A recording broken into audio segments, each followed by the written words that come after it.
y los cuelgo a ustedes. Sí, hemos heredado lo bueno y lo malo. Y el problema es que lo malo se va quedando más, se arraiga más, y lo bueno se esfuma rápido. Lo bueno es que el cristianismo siempre tuvo principios muy interesantes, monoteístas, éticos y de ciudadanía muy productiva, provechosa, de cambio. Hasta ahora donde hablamos, el cristianismo ha hecho efectos muy interesantes. Hay un estudio hecho en Etiopía, eh, no está disponible en nuestros idiomas occidentales, pero sí en qué sentido un etíope hizo, en qué sentido los cristianos han afectado en los primeros 500 años.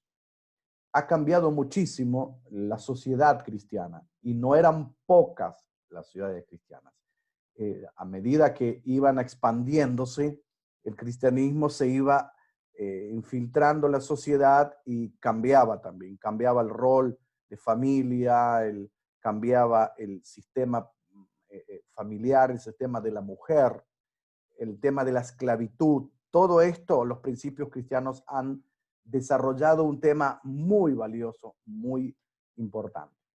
Pero en el caso del surgimiento del Islam, cuando surge el Islam, hay un contraataque cristiano. Ahí el surgimiento del Islam, hemos hablado un poquito sobre Mahoma, y ustedes vieron un poquito el video, algo, sí. Lo que subimos, sí. ¿Lo han visto? No. Los que no vieron, por fin vean, porque es muy interesante para poder enganchar el islamismo, no tanto del 622, sino que el islamismo posterior a Mahoma, que Mahoma vuelve o va de la Meca a Medina, y ahí hay como una reinterpretación y una pulseada histórica entre el cristianismo, el judaísmo, más atrás el pueblo hebreo, y el islamismo. Hay como una reinterpretación. Ellos son monoteístas, guste o no. Así es la cosa. Profe, Sí, al final subió el video, yo no lo vi, eso sí, que lo dijo que iba a subí, pasar. el link está subido. Ayer anoche lo vi que estaba. Está en 3 partes porque no entraba en una. ¿Tá? Ah, Profe, tiene que aceptar las solicitudes, creo. No, Claro, igual. Bueno, Está en no, privado. está en privado. Wow, wow. No, uno de ellos era privado, pero después el que subí sí entraba. Pruébenlo. No sé si tienen algún, porque a mí me abre bien, pero ustedes tienen que abrir el Classroom. Pero No, en el Classroom, entré en el sí, Classroom, sí, entré al link que mandó, pero sí. está privado. Dice sí, dice, privado. pone solicitar acceso. Ahí. claro, porque como usted lo tiene en una carpeta de su propio Google Drive, Claro. tiene dos opciones, de hacer los documentos públicos o dejarlos con permisos. No, Entonces nosotros sí, requisamos ese sí. permiso para poder No, yo acceder. sé esto, pero el tema es que está abierto.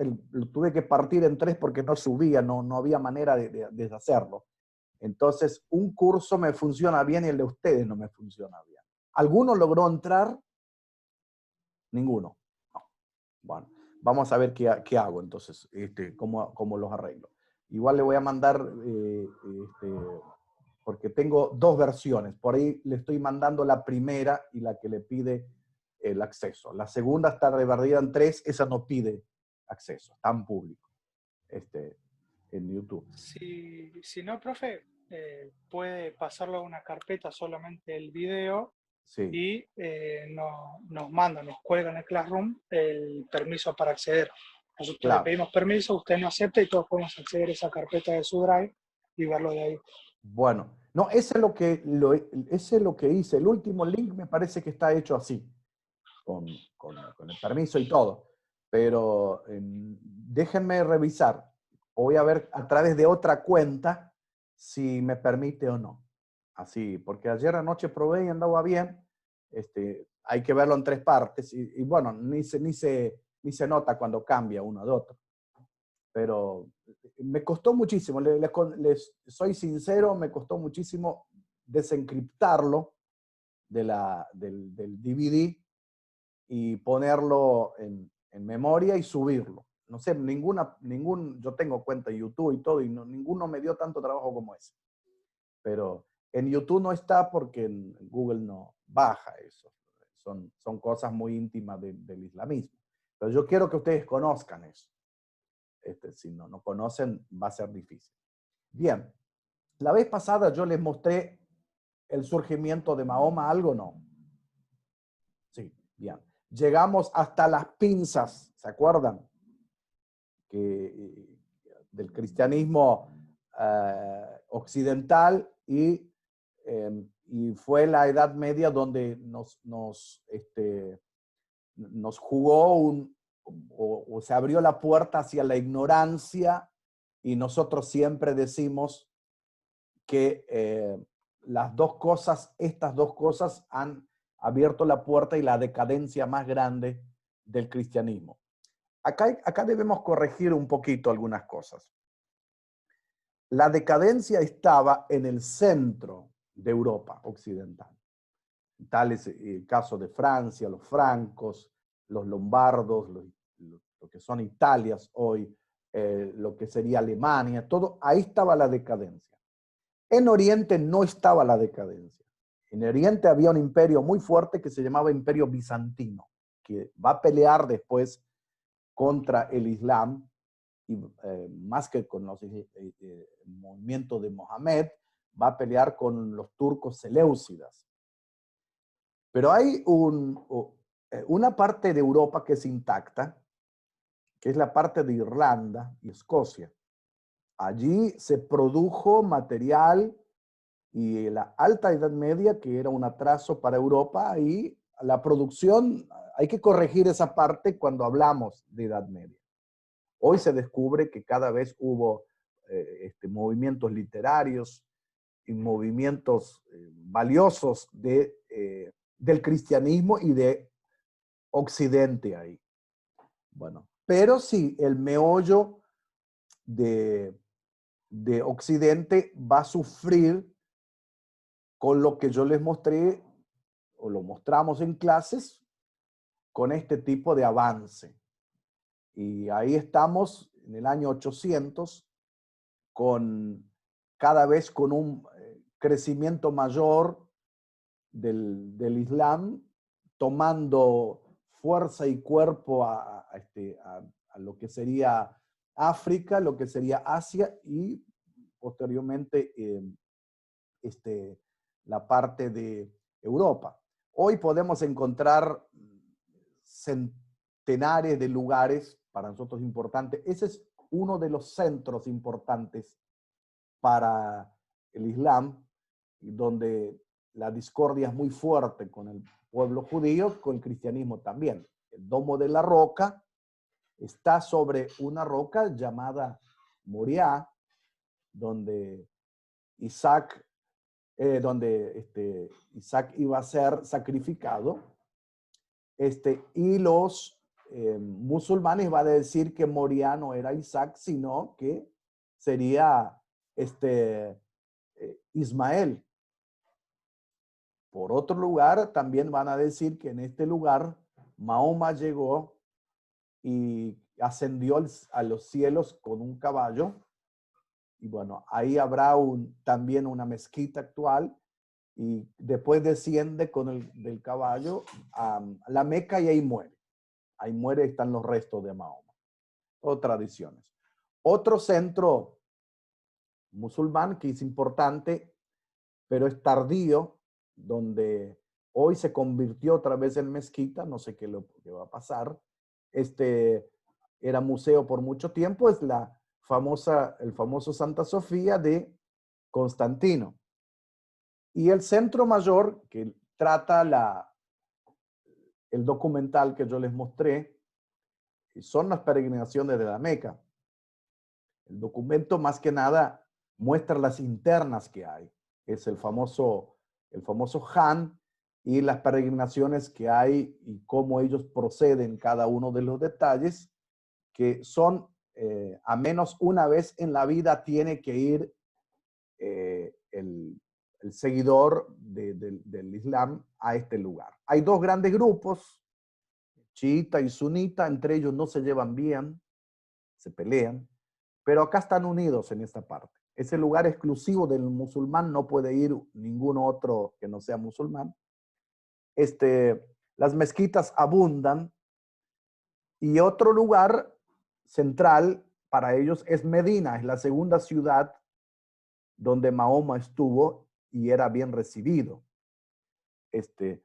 Ahora, el Islam también tiene su parte ortodoxa, igual que el judaísmo, que sostiene todo eso, como tiene su parte fundamentalista. La parte ortodoxa sigue en pie todo lo que ustedes van a ver en el documental, y acá es un término medio donde se practica y también algunas agresiones, pero encontramos factores o sectores muy menores donde está el islamismo fundamentalista, que es un sector muy escaso, no es muy grande, donde podemos encontrar en los movimientos que encontramos de la ISIS, los movimientos de terroristas y otras cosas. Son movimientos muy pequeños dentro de eso. No hay que acusar el Islam todo como es. Ahora, hay también varios bloques. No todos los musulmanes son árabes, solo 30% son árabes. El 70% son pobladores o poblaciones norteafricanas, son persas, iraníes, son turcos, o pueden ser también lo más novedoso que hay, son la parte del sudeste asiático, Indonesia, Malasia. Latinoamérica no es muy atractivo, está apareciendo pequeñas colonias en Brasil, pero no mucho más de eso. Por eso que no hay que equivocarse, que no todo el Islam es fundamentalista. Hay que tener mucho cuidado con eso, y se abre una brecha muy grande y con nosotros tenemos esta cuestión. Segundo, sí. Una consulta, perdón que lo interrumpo. ¿Qué es lo atractivo del Islam? Porque lo estamos viendo que se está ampliando un montón. Sí. ¿Qué es lo que hace que atraiga a tantos fieles, digamos? Bueno, más allá de la época esa, que también es pertinente, pero ¿qué es lo que atrae tanto a esta religión, digamos? La expansión. La expansión. Mira, entre los árabes, si hablamos en historia, lo que atrajo más que nada, Mahoma pudo conciliar políticamente y espiritualmente las diferentes tribus dispersas. Esto es lo que les une a ellos. Ellos están más unidos que el cristianismo en Occidente. Si bien hay diferencias raciales, étnicas, no raciales, étnicas, no obstante, ellos están unidos en una manera de esta.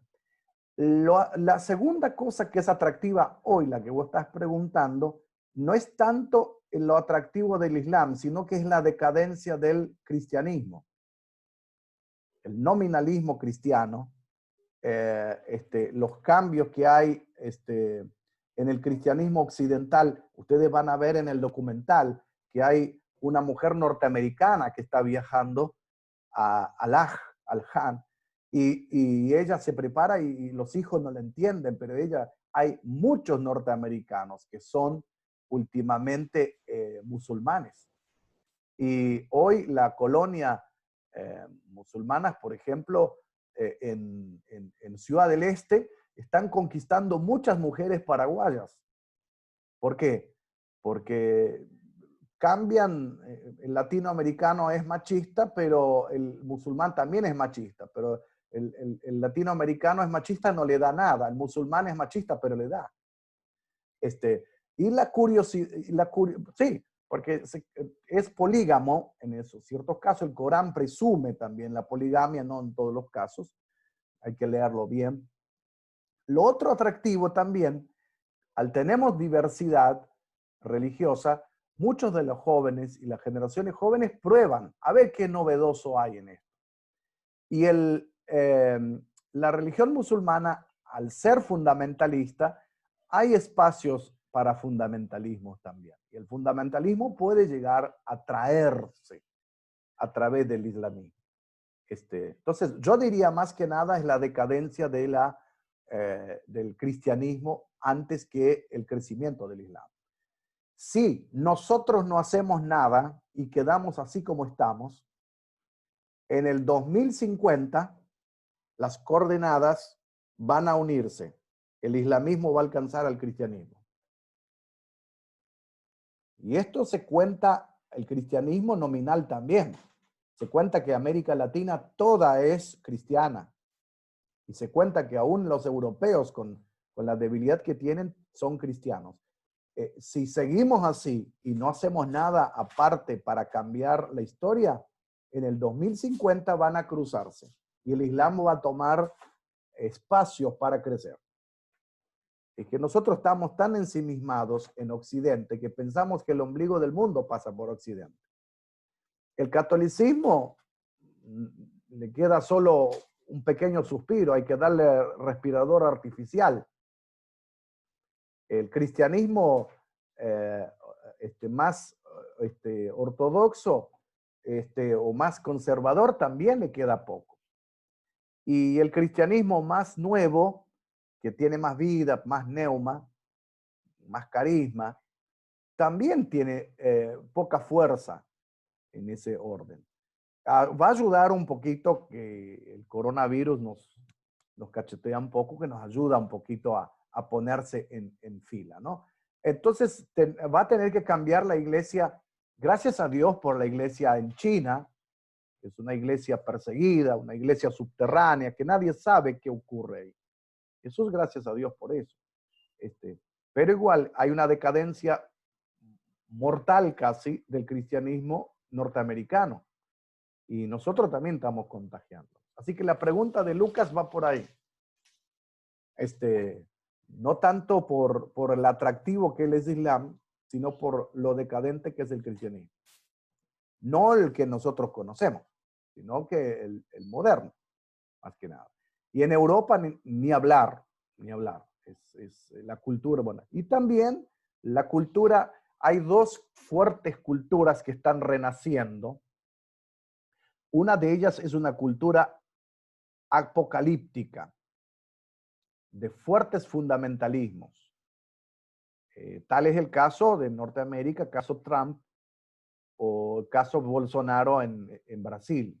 Esos son apocalípticas. En la apocalipsis aparece, hay que renovar todo de nuevo, hay que cambiar. Y otra cultura fuerte, acá está aprendiendo fuerte, es una cultura mesiánica, donde aparece una institución nueva y hay un Mesías que va a cambiar todo. Entonces ese mesianismo vuelve para atrás al originario. Vestimos como antiguamente se vestían, de manera más desorganizada, y que un hombre va a salvar todo. El tema del cambio del vocabulario, todo eso tiene que ver con una filosofía. Todo tiene que ver con la filosofía. Y si nos embarcamos en esto, y va a embarcarse, porque están muy, muy de moda, más que nada. Los pibes no saben nada y se meten. Entonces, son cosas que nos abren los ojos en este tiempo. Ahora, no podemos quedarnos ni con lo apocalíptico fundamental, ni el mesianismo liberal. ¿Dónde nos metemos? ¿Cuál es nuestro espacio? Pregunta para ustedes y contéstenlas. Bien. Ahora, ¿qué pasa con el cristianismo allí? El cristianismo de la Edad Media va a refugiarse en pequeños nichos de algún poder de turno, los francos, los anglo y sajones, aunque ahí está mejor un poco el cristianismo. Y en Roma, los dueños que son los godos que se arrasan con todo, son dejados y el que arregla todas las cosas son los obispos. Roma, una ciudad muy construida por el imperio, ahora no existe más el imperio. Y bueno, los acueductos, los baños y todas esas cosas se van rompiendo. ¿Y quién sabe para arreglar eso? Los godos no les interesa nada. El que va a arreglar esto son los obispos. Y el obispo va a jugar un rol muy interesante, porque él quedó con la llave de la vieja Roma.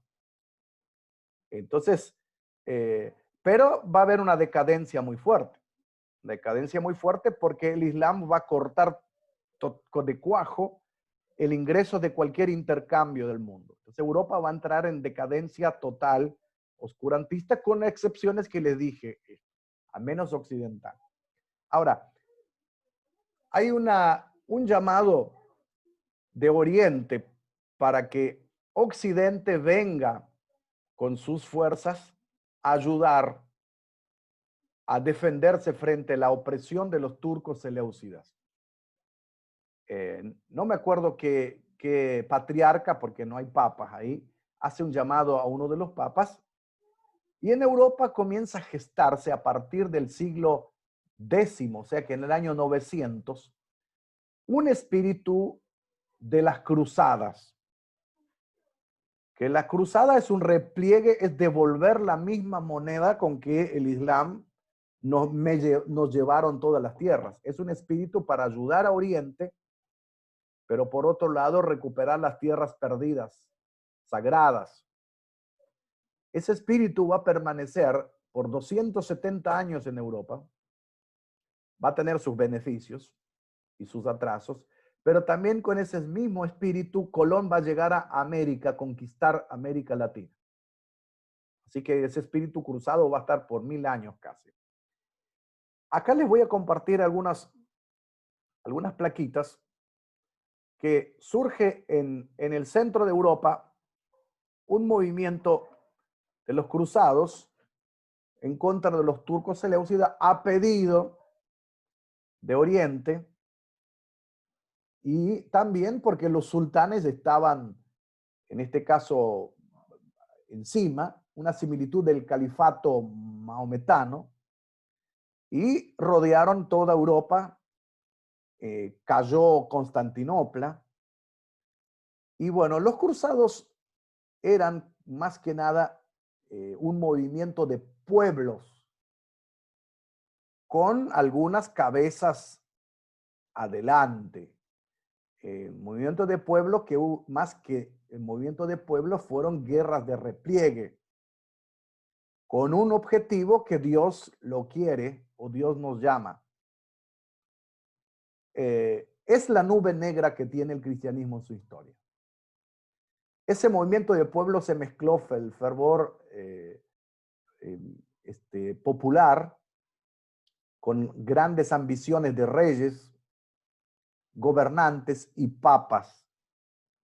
Y ahí se mezcló el ejército, los monasterios, el militarismo y también un ejemplo de lo que eran las guerras bíblicas o del pensamiento de Eusebio, que decía que la iglesia formaba parte del gran ejército romano. Y para ello surgen 4 órdenes militares mezcladas con monasticismo. Los primeros son los caballeros de San Juan, que ellos surgen en la isla de Malta y van más que nada peregrinar a Tierra Santa y una especie de ayuda a la gente que va a viajar. Están los caballeros teutónicos alemanes, que ellos primero van a tratar de forzar la conversión de los eslavos, algunas guerras contra los turcos. Fueron grandes hombres en tema de ayuda hospitalaria para los peregrinos que iban a ir. Después hay otro grupo que todos eran parecidos, hombres y mujeres llamados los hospitalarios, que iban también a ayudar a esta gente que iba a conquistar Tierra Santa. ellos hicieron descubrimientos interesantes en la medicina, especialmente en la curación de lepras, y también los caballeros templarios, que hasta hoy existen en algunos casos.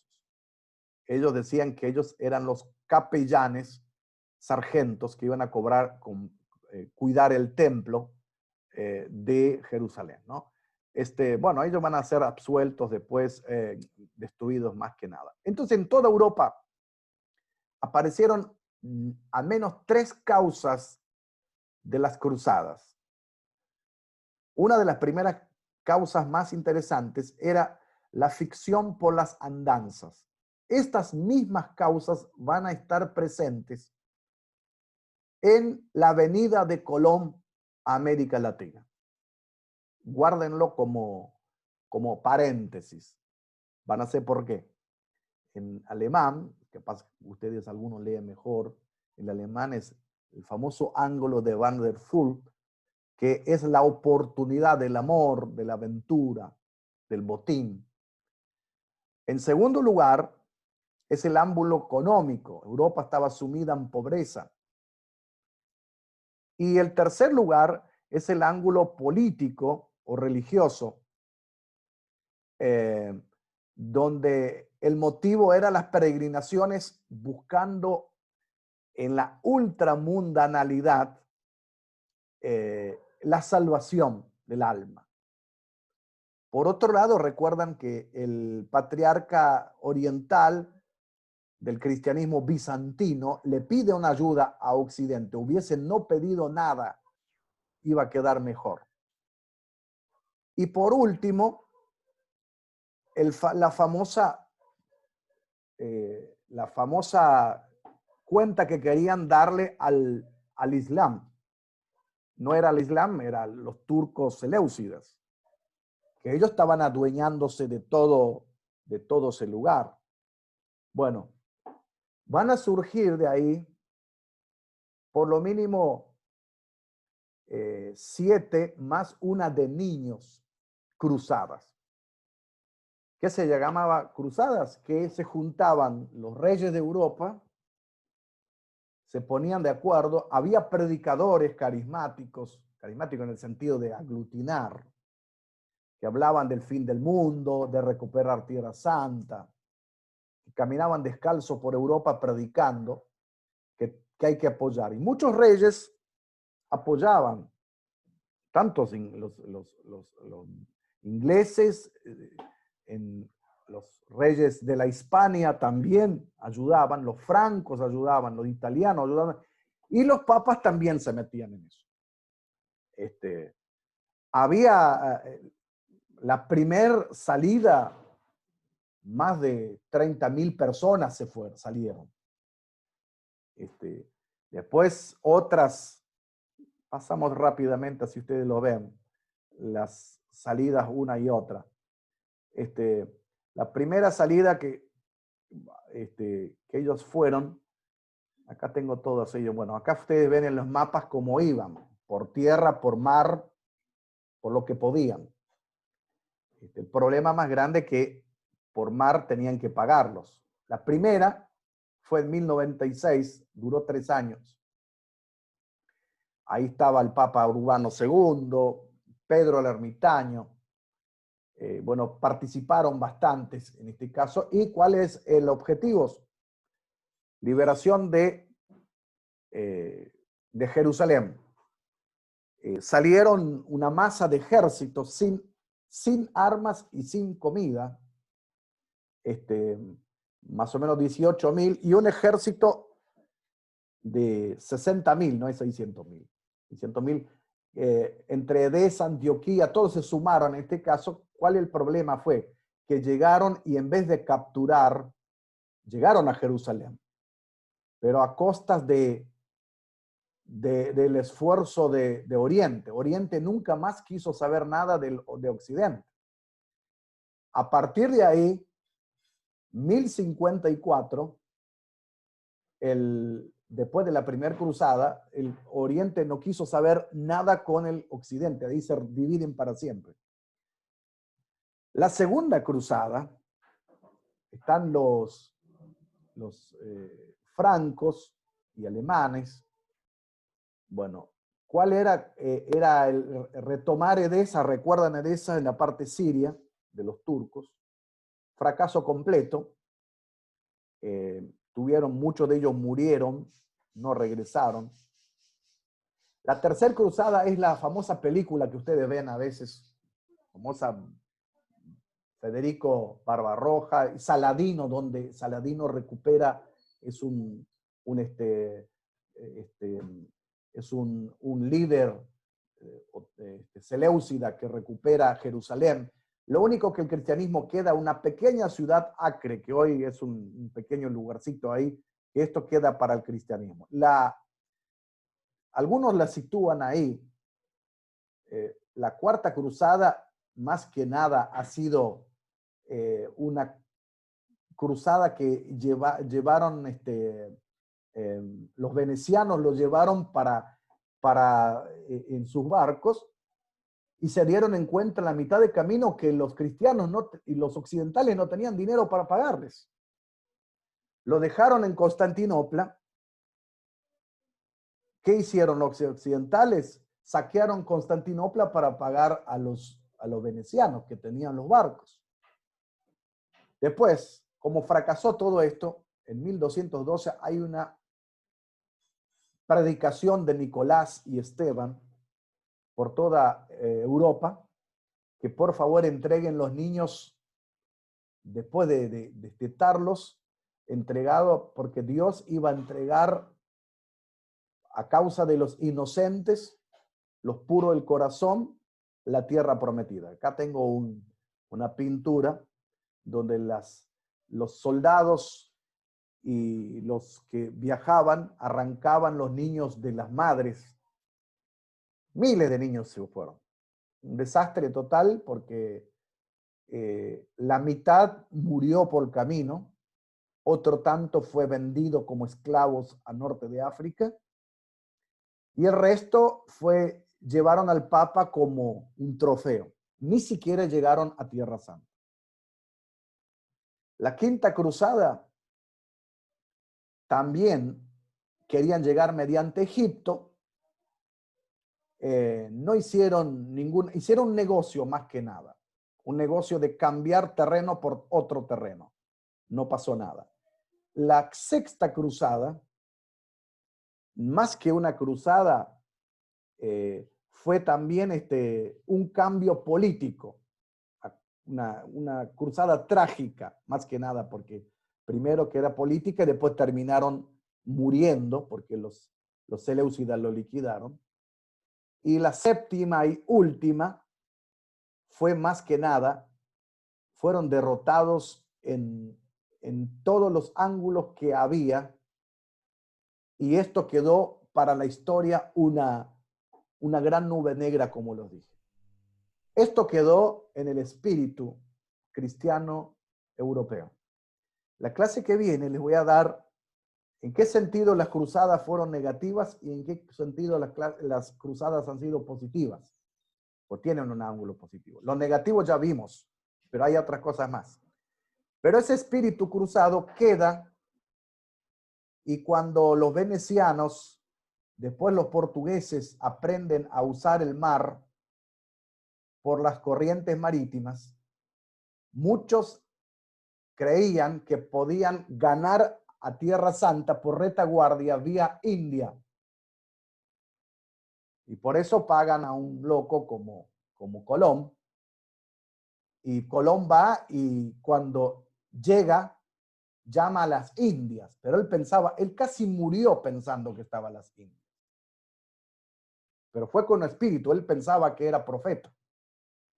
Por eso cuando nosotros llamamos a los latinoamericanos de indios, es el mismo error que Colón cometió. Llámenlo como quieren. Llamen americanos, originarios, lo que quieran. Menos indios, porque no son indios. Los indios están allá. Así que bueno, América Latina fue conquistada con ese mismo espíritu.